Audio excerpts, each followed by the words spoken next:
Welcome to Secrets from the Saddle podcast. I'm Sylvie Dow, your host, fellow cyclist, bike club founder, cycling coach, bike race junkie, just truly super passionate about cycling. My journey with cycling started 20 years ago when I opened a spin studio, started a women's race team, and founded a women's only cycling club called Cycle Fit Chicks. I'm super thrilled to reveal all aspects that make the world of cycling operate. I'm so excited to be able to bring you interesting people from around the world, pro cyclists, recreational cyclists, coaches, event organizers, bike shop owners, everything and everyone you need to know or ever wondered about when it comes to cycling. I know you'll enjoy this episode.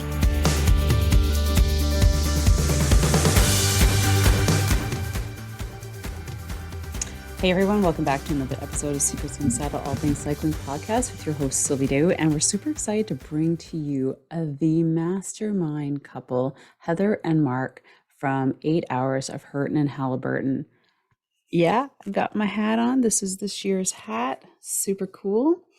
So we're going to be talking to them about how they decided to put together this event, what spurred them to do it, how they find the location, and all that fun stuff, because we love talking to event organizers. So as an event organizer myself, I love picking other event organizers' brains. So here they are. Let's get to it. All right, everyone. Welcome back to another episode of Secrets from the Saddle, All Things Cycling Podcast with your host, Sylvie Dow. And as I mentioned, I am super excited to bring Heather and Marc from 8 Hours of Hurtin and Haliburton here to the podcast. I asked them we'll just say it was last year, and I got a no. And I'm glad that they're back here. Maybe it's because I went and participated in their event again. I met Heather and I mentioned it, and they accepted to be on because their event I participated in 2 years in a row. And I absolutely love the format, but I love to hear about how it was created. I love our listeners are always looking for this kind of information. So welcome, Marc and Heather, to the podcast. Thank you. Thanks for having us. All right. Well, are you guys sitting in Haliburton? Is that where you're located? Like literally, or are you guys somewhere? So we both actually live in Dundas, so outside of Hamilton. Oh my God, really? Yeah. Oh, wow. So it's usually like the event is in the backyard of the organizer, but that's not really in the backyard. No, I think sometimes we wish that was our backyard. Yeah, no kidding. Well, let's just start about how you got into cycling, the two of you, or maybe how you guys met, how cycling happened, and how everything led to the race. So who wants to get started?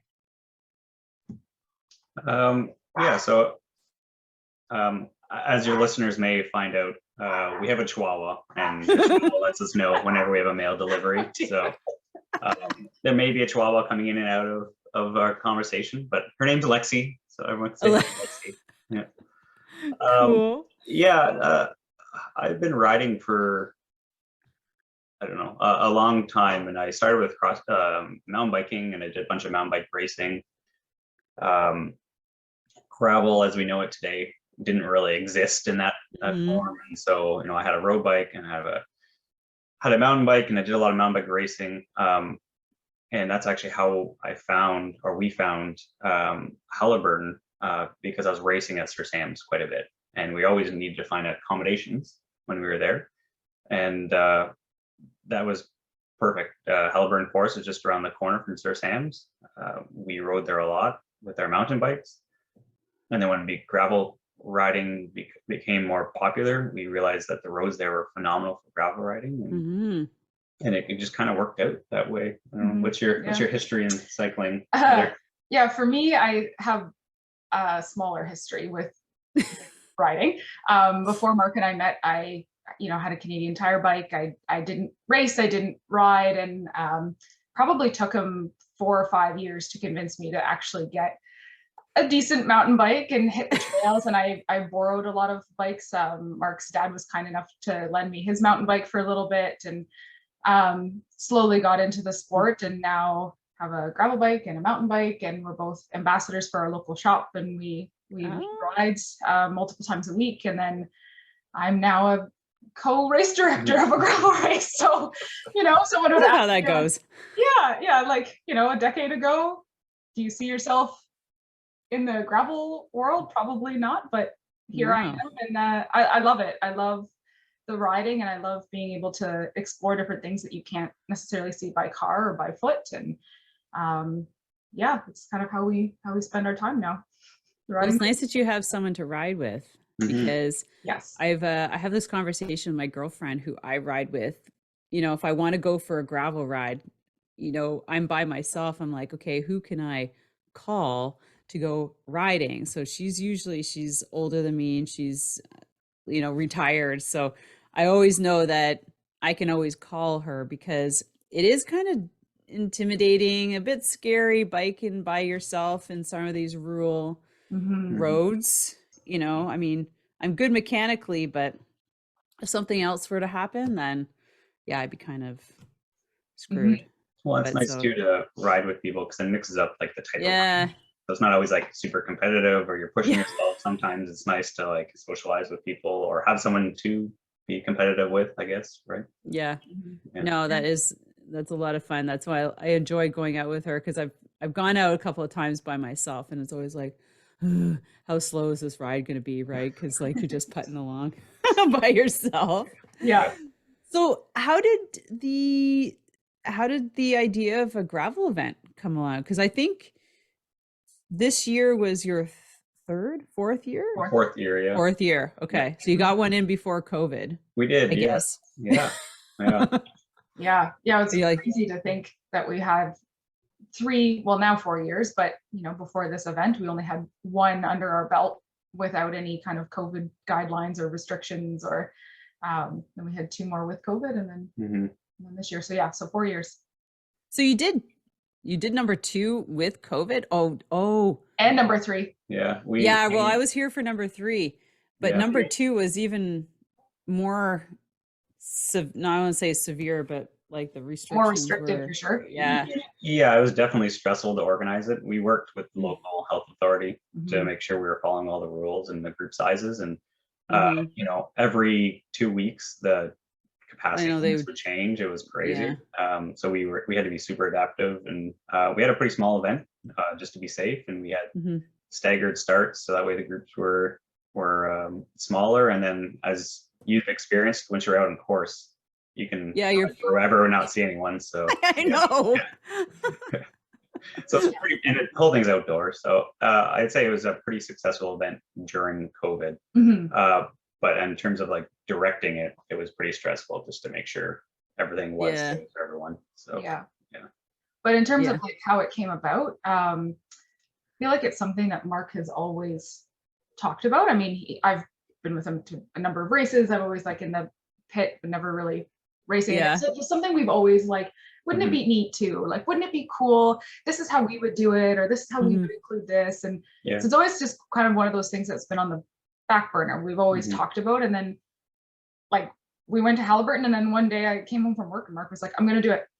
I'm going to start a race. It's like, okay, all right, here we go. We're going to start a race. Well, I think like we had raced so many years together, like just you helping me race and you participating in your own races. And we had such a good idea of like what we wanted a race to look like. And we found a lot of the races we participated in didn't really, didn't feel inclusive enough for us to really enjoy ourselves. Like I'm competitive, but I'm not going to go pro. Right. So, so I'm trying to find ways to be competitive, but still enjoy it, and ways for Heather to, compete and still feel welcome. And what can we add to an event that can really make it feel like that? So Haliburton, it just seemed like a perfect fit with like a short loop. The gravel roads are, if I like made up a term, like super flowy gravel. Like there's some big climbs, but it all kind of connected. There's a lot of fun. And then their base camp,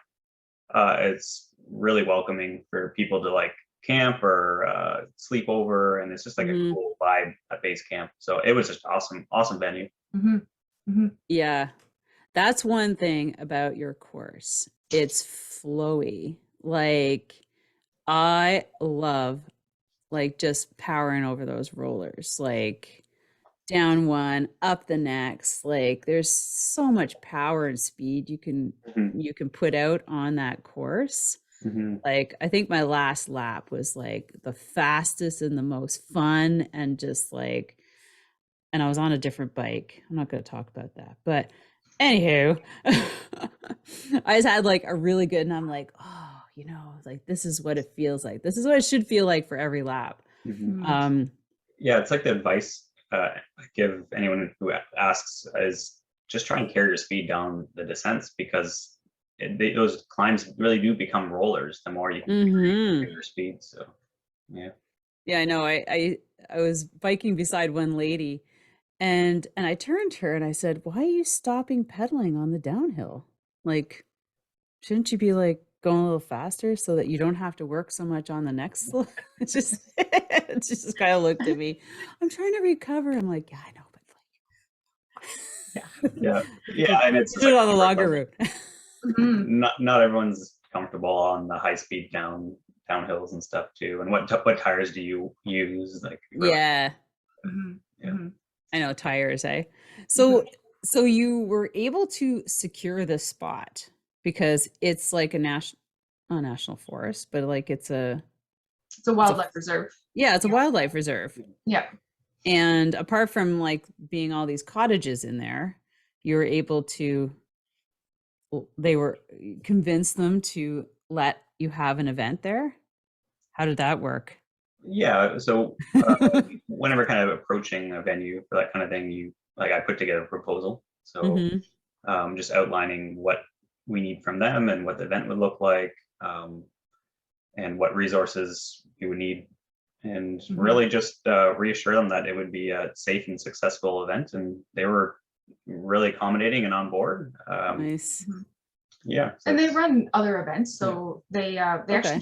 do weddings there, which we found out after we got married. But Really? yeah, yeah. So they do weddings there. They have a running race that's there. This past Oh. weekend was Storm the Trent was there. Mhm. So they do have a number of other things that they run. So we were fairly confident that they would at least hear us out when we brought Right. the proposal Mhm. to, say we wanted to run an event. Mhm. But to our knowledge, I don't know that there's been another gravel cycling specific race there. So just had to go through some of the logistics of having that many Did you put bicyclists. like a little inclusion there? You cannot let other event organizers use our course.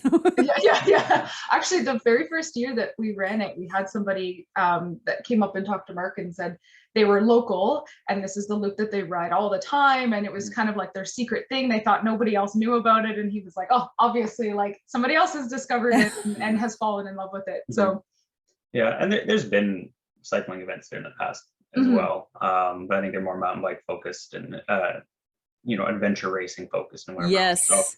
yeah, they were really welcoming. I think the format was in their eyes fairly simple, just a multi Hmm. race. So they were very accommodating to have us for sure. mhm, Yeah. mhm. Yeah. Yeah, I was talking to my husband. I believe he did an adventure race in Haliburton. Like, I don't know if he was on that course, but he does remember certain aspects of the location. So we used to adventure race like a lot back back in the day.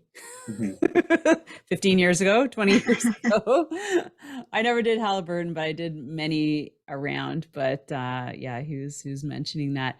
So now, I mean, so you had your fourth event and it grew considerably from the last one because I was standing there. I expected stagger starts. I don't know why. Compared to like I guess I was just basing it on last year's because you had to, right? Because of Yeah. COVID. And I was like, "Oh yeah." So I was waiting for the men and the women and then we're all together. I'm like, "Oh, okay, I guess this is how it's going down today." and and it was just like I'm like, wow, there's a lot of people here. Mhm, And I always love camping on site. And because the 2 nights, so we don't have to. I always like being on location or as close to mhm. location as I can. So, Yeah, the morning of there's no. stress, and you started at 10, which is a very reasonable time. Yeah, we try to give some time for people who take college nearby just to get there in time and not feel rushed, right? Yeah. Yeah, and then you don't really want to drive home after an 8-hour endurance race. Yeah. So I mean, it's nice to have a spot to relax and have a beer and have some food and put your feet up. So yeah, we were really happy that we were able to at least try a mass start this year, because like you said, the last 2 years we weren't allowed to do that. And as the categories grow bigger and bigger, it's a lot of like logistical planning of like who goes when and getting that information to the timer. And last year we had volunteers who stood in front of each group and broke it all up. So there's signs. Yeah, exactly. So like logistically, it's a lot more complicated.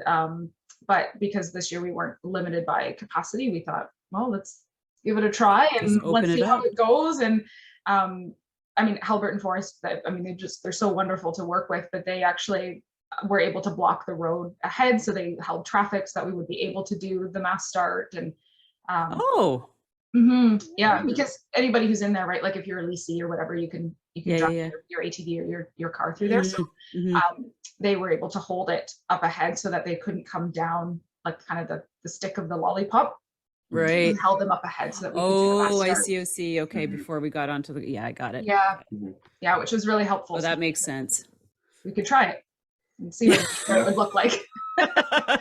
Just wait till the start goes and then you can open it all up. Yeah, just do a massive wave of cyclists and then let them go. Yeah.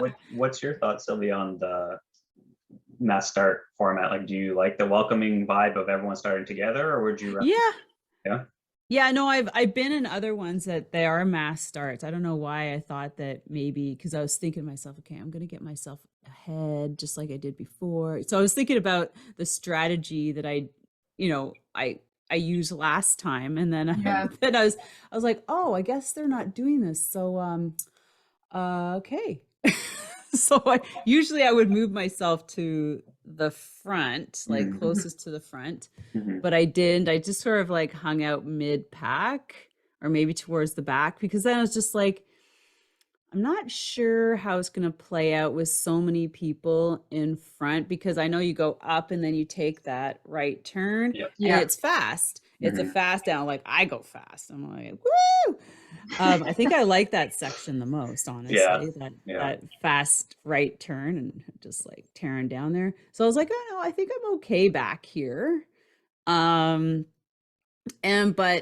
like I didn't have any expectations going in, because I was honestly, that was going to be my race that I was training for like all summer, because I really wanted to go there and do more than 5 laps. I got 6 laps in, which I was like, oh, this is good, because I mean, this is good. Obviously, I did more than my lap. And I had no idea, because I had COVID in the summer. Like everybody's COVID story. It's like super fatigued and like you can't participate and you just like your training just goes down the tubes. You're not going to events, and so I experienced that, and so it felt like a little bit of a setback. I felt good going in, but I didn't know how good I was going to be. So I just, I didn't go there with any expectations. That's probably the best thing you could do. Oh, for sure. Honestly. And then I had a bunch of mechanicals, not serious mechanicals, but enough to be annoying. My chain kept on dropping. And that was like super frustrating. Does that mean I have I have a single speed in the front, right? And so you can't just flip it back on if you had 2, because I was like, so you have to stop, and then you have to get going, and then it happens again, and I'm like, what the fuck? Anyway, so if I think about that much time that I killed stopping and putting on my chain, and how much time I had left when I came in, which is 20 minutes.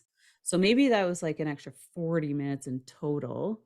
Shave off a little bit at transition. I could probably next year get 7 laps. Get 7. Knock on wood. Yeah. So like, yeah. And, but I came in my 5th lap. I told my husband, I said, because we brought our mountain bikes for the kids, I said, take the pedals off this mountain bike, put on that mountain bike. If I make it in with enough time, I'm going to take a mountain bike in because I'm done with this bike. And I came in, I'm like, okay, I've got enough time to go out because, you know, like I asked Matt on the way, so for our listeners, Matt's one of the the mascots on the course. I think he was a peacock this year. But anyways, so much fun because I blew by. I'm like, hey Matt, what happens if, you know, like, you know, the question is if you start your last lap and you don't finish in time, right? Are you DQ'd or you just finish with the amount of laps that you got? Yeah. So the question is, so I'd not DQ'd, but I would only finish with 5 laps. Correct. So you go out and hoof it out there for 6 and you only get 5, and that's right. So I was like, okay, well, I don't want to really do that. I want to be able to have enough time just in case. And I came in and I'm like, okay, I've got enough time. And my girlfriends, a bunch of the girls that were there, she's like, take my bike. I'm like, yeah, but your bike doesn't have the right pedals and it's shorter. She's like, here, take my shoes. I'm like, what size are your feet? 8. Okay. So I put on her shoes. Okay, they fit. And so I just jacked up her seat, and that was the lap of my life. It was so fast and fun. Like I just blazed through there, and I'm like, wow, this is so amazing. And I was just like, but the funny thing is that for the amount of people, like you were saying, it was a huge group. I found myself alone a lot, which was really bizarre. Like I thought I'd see more people. Yeah. You know, it was crazy. So yeah. Anyways, yeah. I think that's what is really nice about the format of having a loop of 20 kilometers, right? Is that you can kind of, as a personal challenge, you can kind of gauge, okay, well, you know, my first year I did 3 laps. So then this year I'm going to try 4. And then I was able to do 4. So maybe I can push it and do 5. And so it doesn't necessarily mean, you know, can I get first, second, and third on the podium? It's more about, can I myself push for 1 more lap, or can I do the same amount of laps, but can I do it faster? And we had a few too say this year they wanted to stop at each of the aid stations as well. So that way they I know experience all of the fun shenanigans out on course. Yeah. I did get a Progi, I have to say. I was coming up the hill, I'm like, I can't stop it. So she had the plate out. So I was able to grab one on the way, because like if you're serious, you're not going to be stopping, right? But the aid stations are a big draw, and they are really, you know, especially that one, number 4, stoked mountain bike sessions. Anyways, there was like bacon, Progies this year. They'd had like waffles last year. So. Yeah. And what's funny is we actually don't necessarily know what they're going to do at the aid stations, because we don't go out. So we give them water and their heed from Hammer Nutrition, and we give them pickles and like bananas, just kind of the basics so that everybody's got the same thing and riders know what to expect. But in terms of, you know, a Caesar bar or hamburgers or music and things like that, like Mark and I have not planned that. So we encourage them to get really creative, and they've taken it upon each other to make it a challenge and compete to try and see how many participants they can get to stop. And the Caesars were crazy, the burgers. And even do you have competitions between those guys? Well, it started, I think last year you had something. No, like they all kind of, I think, take ownership of it and want to do something a little bit different or maybe unexpected. And I think this year just was a whole new level. I mean, Max had made that beautiful hip bag, and which he's one of Mark's buddies, and he has a company, Mad Max Works. And so he made that, and his idea was that, well, more people will stop. They can put their plate number in for an entry. Which like, never would have even thought about that. So it was a draw prize, but you had to stop. Where was that? Aid Station 1. I guess you didn't stop, and you didn't get to learn about it. There's poor advertising there because I didn't see anything. Maybe I was going too fast, but anyways. So that is. Aid stations have been amazing because they're all volunteers and they're either like friends or family. Are they all sponsored? Like each one of them? Okay, because I was wondering if like Stokes was, or it's just friends of yours.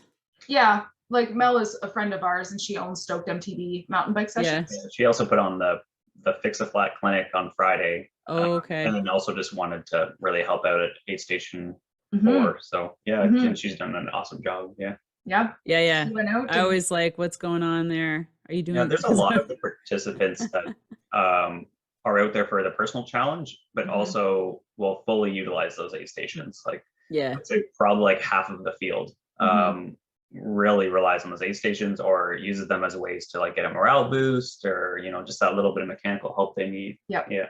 Yeah. And you know, they're every 5K. Or the last one is 5K left to the. Yeah, they're every 5K. So that's a good that's if you know that, you're like, okay, 5K. And that's also where the hills are more right after that one.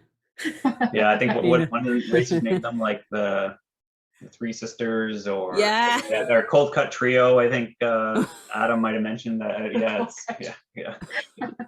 Yeah. But so I enjoyed that. Now knowing that, you know, more people have participated and, you know, there are probably going to be more to come. What are your plans for the future? Good question. You have to share with our listeners. Yeah, for sure. On our drive home, we set it all up in the truck. So I normally drive and bring the trailer, and then Mark has like his whole notebook and he's got a pen, and then we just going through like, okay, because we're normally there like Thursday morning or Friday morning, we're bright and early. So like from setup, like what went well, what didn't go well, what did we hear, and just kind of like brain dump everything. Because you'll forget it like a week later. So you got to get those fresh. We're really excited for next year. We're going to continue to look to grow, but continue operating like a very inclusive, friendly event. You know, on that wavelength of being inclusive and, you know, inviting to this event, we're looking at doing a kids race during the event. So we're going to look into how we can do that and work with potentially some sponsors and really make that a family-friendly aspect of the event. I think, you know, outside of COVID, during COVID, we really didn't want people to gather outside the event. Whereas now, you know, being the first year or our first real year outside of COVID, it was great to see all those pit crew members and family members show up. And we realized how many family members were there that were looking for something to do during the event. And I think it'd be great to have something that would you might have seen my kids riding around all the time. There were a number of kids that, you know, they had their bikes, and I wanted to just give them a race plate and, you know, create a little course. And that's what's nice about Haliburton, right? There's so many things that you could there's an offshoot there, and there's a back road there, and there's a little bit more gravel there, so you could make a, you know, a little loop. So we're looking at that, and along the lines of just being, you know, inclusive. And one of those things is like whatever bicycle you have. So we talked a lot about having a fat bike category. So we've got single speed, you know, we've got all the other genders that you can sign up for. And, you know, what about fat bike? Doesn't matter that you're there are fat bikes on there. They're fast. I was surprised. I thought the fat bike was like kind of slow. Like, on the downhill, because you should just well, and I think because I've only experienced it in the winter, right? And you're just like spinning through the snow, and I'm like, this is not fun. And I think a lot of people, that's the bike they have, right? So and that's what they'll use. Like I think what's really cool about this event is gravel. You know, we have made gravel bikes and a very specific bike for gravel, but that's not to say that actually a lot of bikes would work well on a gravel event. Like I think mountain bikes definitely have their place, especially on this course, with some of the fast downhills. I would say road bikes do not have a place on this course. But it's cool to see, you know, what everyone's vision of what a gravel bike is. Well, anything with bigger tires, honestly, like you do anything. Now, what about different age categories? Yeah, we talked about that too. Because there's a lot. There's it's getting bigger. Yeah, it's getting bigger. Because that's where I just have to like go and, you know, hammer it out for like there's it's something I've thought about a lot, and as it grows we may add some age categories into it, but our focus is on making it friendly and an inclusive and beginner friendly event. And what I've found, at least in my experience racing, is that when you break up the categories into smaller groups for each categories, and especially if it's like a start where, you're 20 to 29 start together and your 30 to 39 start together, and you look over and there's like only 20 racers, and it gets way more competitive and way more serious. And so I would just keep everybody together. And it's just how they finish. Yeah. So and there could be ways about, still offering age categories, but not having the small category competitive feel by still having larger categories, but in the results you could filter by like age. So that way you can say, okay, well, I finished 30 out of 100, but actually within my age group, I finished maybe second out of 10 or whatever, right? So yeah, it's something we're looking into. It's a good question, and something that it's on our things to look into for next year. Yeah. It definitely warrants more prizes. That's the only thing, right? Like more 1, 2, 3, or if you do like a 5 for like just women's. That too. I was just saying, like, I was just looking at some of the things that I've seen this year, because honestly, last year's yours was my first gravel event ever. And then I went on to go to Michigan, do Barrie-Roubaix, which was that was 4,000 people. That was ridiculously cool. But the only drawback is that it snowed the night before. It was like -5. So the after party wasn't so, like you're freezing in, you're like drinking a cold beer. Like as much as you want to drink it, you're like, I can't afford to be cold from the inside too. But I can see how that's been a big draw for like kind of like, and you have that feel for the post race party, because you're finishing. It's nice, everybody finishes at 6. And therefore everybody is around, and there's like the majority, I would say, would have been finished by a time like podiums went around. That's a huge pet peeve, Heather, in mine. Like if you participate in a race and you show up and it's already, and there's nobody at the finish, it's because usually that's the beginner or someone that really feeds off that excitement, and they're the ones who feed that excitement. And if you show up and going around, that's not very comforting. So I like the fact that, sorry, go ahead. I think we both know that feeling, right? Where you're like, I haven't raced a ton, and I will admit I'm not the fastest person ever, but it's not a great feeling. You like ride up and people are like packing things away. There's no more finish banner because it's come down. They're out of beer. They're out of beer. You're like, oh. Hey. Yeah, we just sorry to inconvenience you. Anybody care? I'm still on the line. Yeah, like I've certainly done running races where like the pylons are starting to be cleaned up, so they're no longer blocking the road. So we wanted to make sure that like if everybody finishes around the same time, we start together, we finish together, and everybody's still around to make sure that we can cheer you on. And it doesn't matter how fast you are or how many laps, and maybe you did 1, but you're back on time, and like that's right. Celebrated as well. Well, I like the fact that it's like you have to strategically finish, right? Because after that, it doesn't count. And, like you might finish like 20 minutes after, and then you put in all that effort. And you didn't finish and get your extra lap.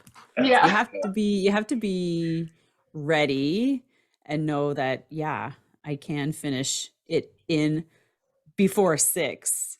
And the funny thing is, my last lap, I didn't have any data in front of me because I didn't have my Garmin or anything. So I'm just like, I'm just hammering like a mad woman just to make it back. And I thought I'd get a last progie, and they were out. So I'm like, fuck. No wasted time there, I guess. Yeah. No wasted. No progies. Bye. Okay. 5K left. It makes the end really exciting right around 6 o'clock, because everyone knows that if you don't make that 6 o'clock cutoff, your effort is not wasted, but laps are recorded, right? So, exactly. When people come in, that's like counting down from 10 seconds, and you see them down the road just sprinting. It's pretty exciting. Yeah. We had somebody They were a duo team, and I believe they podiumed, and she came in with 1 second to spare, and just the excitement at the end, and everybody was cheering, and she was in the saddle, and it was lots and lots of fun.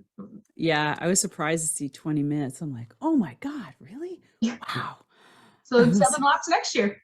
I know, there is room. There is room for improvement. So I was kind of like, God, now I have to like, make this summer count.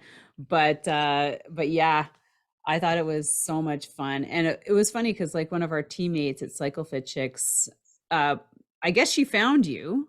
I don't know how, I don't think she'd participated before, but she's like, hey, check out, because I remember I emailed you last summer, and I think the special had finished, or either your registration had closed, and I'm like, can I get in the last minute? I just saw this, and you're like, yeah, sure.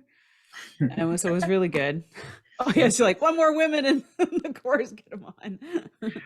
Yeah, last year was crazy because our cap, right, with the registration, like with COVID numbers and stuff, but there's always a little bit of wiggle room at the end because you'll have some people that can't make it for whatever reason. But I mean, it's also like right before the race, like set that out of office reminder. I'm on a course, like setting up the course, like it's pretty crazy. Oh, I know. Hey, please let me register.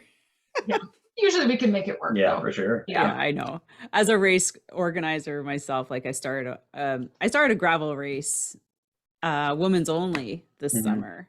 It was very last minute, and so I was kind of, good that it was just small because I was testing out an area, and just I'd organized TTs, like time trials, for like 6 years as part of the Quebec Federation, like their race circuit.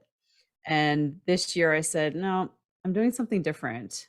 And so I'm like, this is what we're gonna, because I foresee like our area as being like a good space for like an event like yours, like Wakefield. It's kind of like Barry Roubaix or Reggie Ramble. Like, I don't know if you've been to his, and there's all gravel, like all around here, like from where I live on. And I'm like, and everybody gravel rides up here. So it's not like, I was following along when you posted it, and I thought it was a great idea. I'd love to see it keep growing, and if we can promote it somehow, let's email back and forth after to see how we can help it keep going. That's cool. So I'm going to start planning. Oh, when do you start planning for next year? 2 weeks ago. Yeah, that's what I thought. Ride home. It's like, so just putting it out there for next year. This is the date.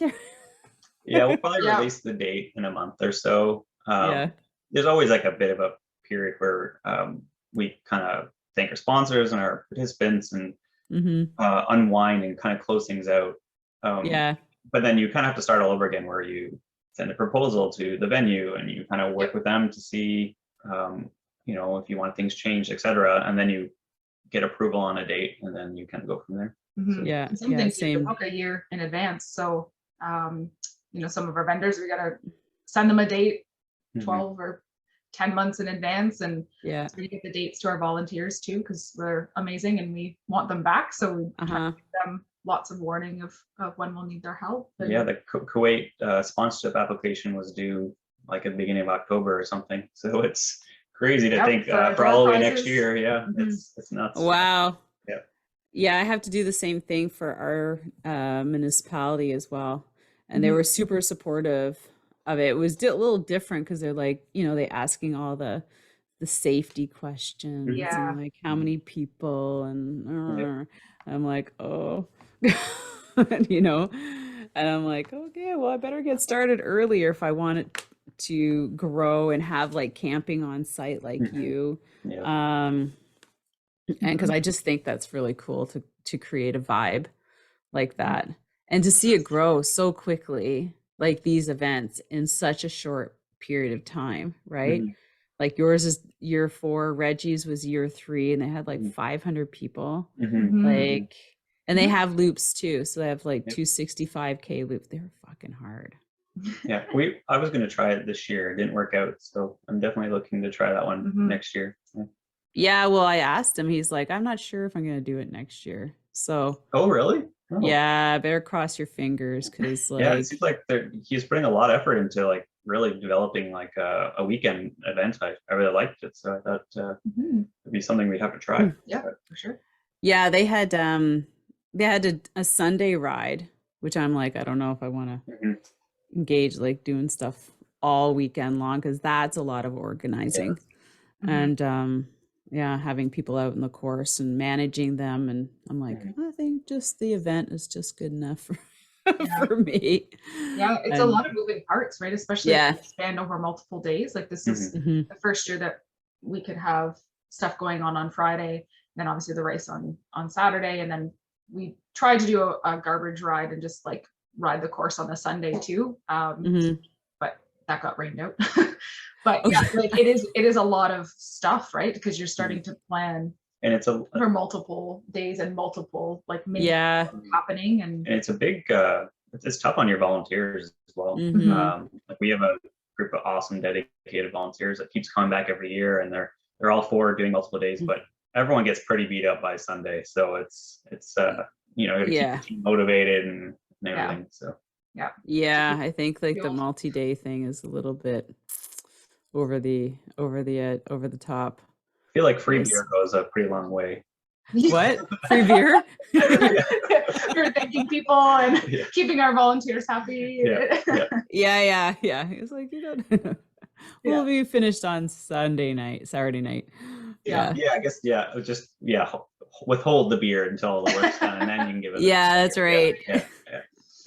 Yeah. Well, this has been. Sorry, go ahead. No, I was just gonna say it was really nice to actually have everything on site this year, so that like, yes, it's multiple days, but we can at least have everybody. Yeah. So you're not running all over the place, and hopefully bringing everybody together. Yeah, it was good to have more, I guess, sponsors, tents, or like tents to go to visit and buy stuff, because we're all there ready to buy stuff, right? Yeah. Well, we're hoping to grow that next year and really just kind of invite like local community members and businesses to event, as well as like cycling community members like New Hope from Hamilton. They're not local to Haliburton, but they do some really cool work within our industry, the cycling industry, in the not-for-profit space. So it was really cool to have them there and, you know, help with free mechanical, and I think some stuff was paid mechanical assistance during the event. So it was a great event. For 2023. Yeah, more vendors. No. More bikes. Yeah, I know. Free beer. Yeah. No, it was awesome. And I'm so happy that you decided to share more about your event. Now, before we close up for our listeners, is there anything else that you want to share with them before we wrap up? Yeah, if you want to learn more about the event, our website is hurtinandhaliburton.com. We have a newsletter list there where you can sign up and you can get updates. We don't actually send out a ton of updates because that really irritates everyone. So it's all kind of race specific. And we'll release the date as like an early notification for the letter. And then we'll do a public release probably in a month or so from now. We'll open up registration in probably November, and we'll start this all over again and get everyone really stoked to ride together next year. Oh my God, you open registration in November? Yeah, I don't see the reason why not to. Like we have a lot of interest in it, and what is really cool is, you know, when people register early, you can build a big, you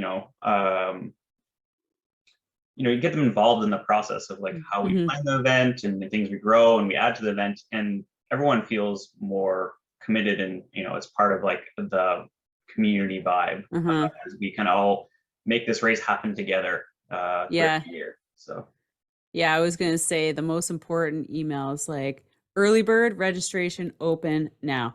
Yeah. And they're like, that's right. Get it. And then it's like, okay, it's time to commit to your goals for next year. Maybe start adding stuff to your calendar. Yep. Yeah, for sure. Yeah.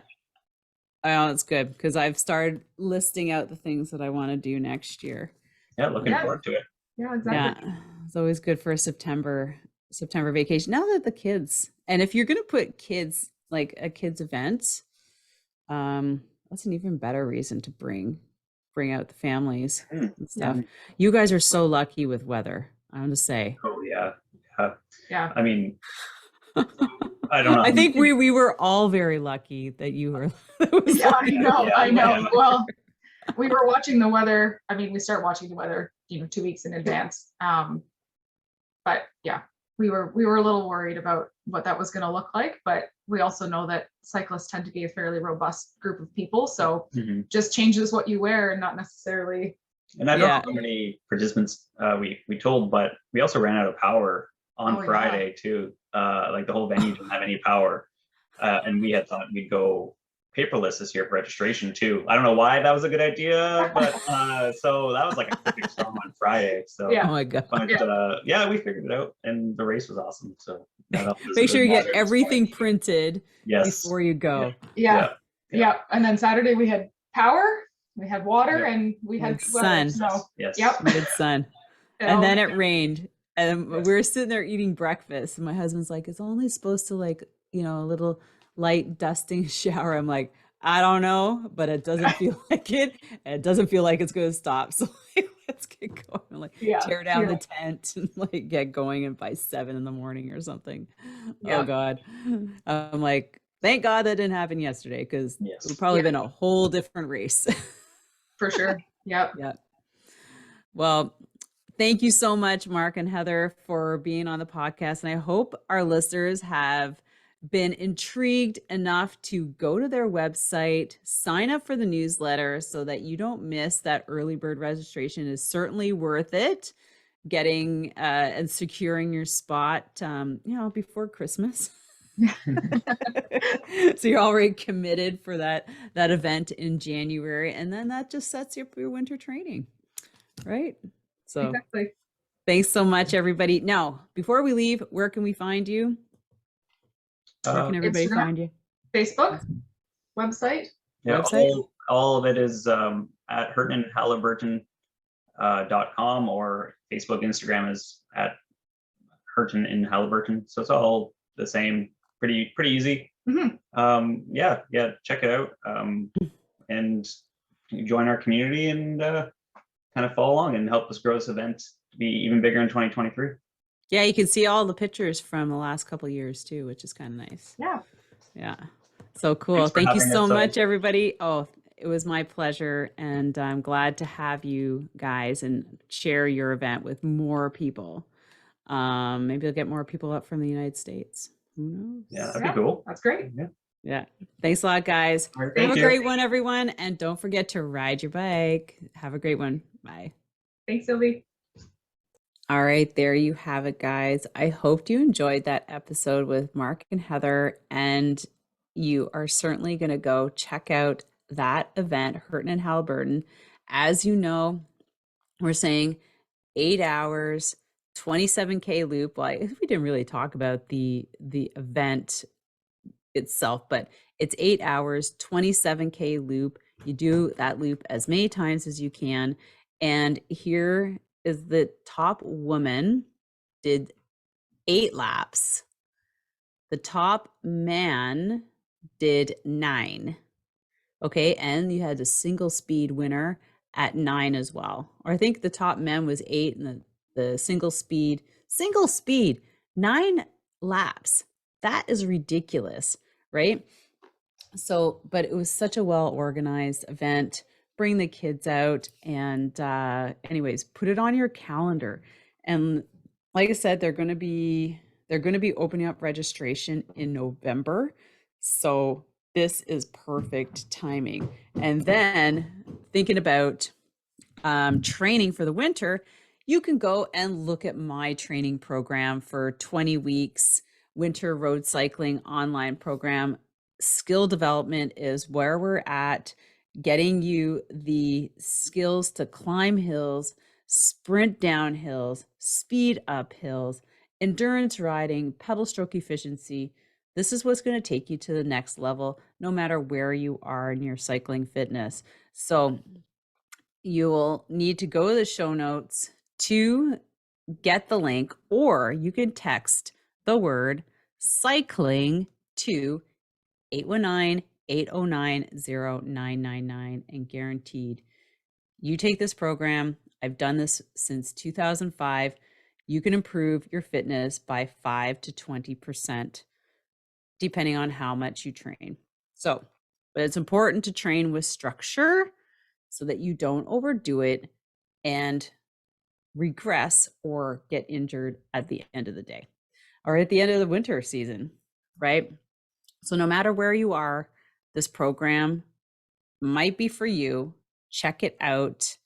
I go back to basics every year, and that's what it's all about. Going back to basics and getting better at them, stronger, faster, more efficient. So with that, have an amazing day, and we'll see you on the next podcast. Take care.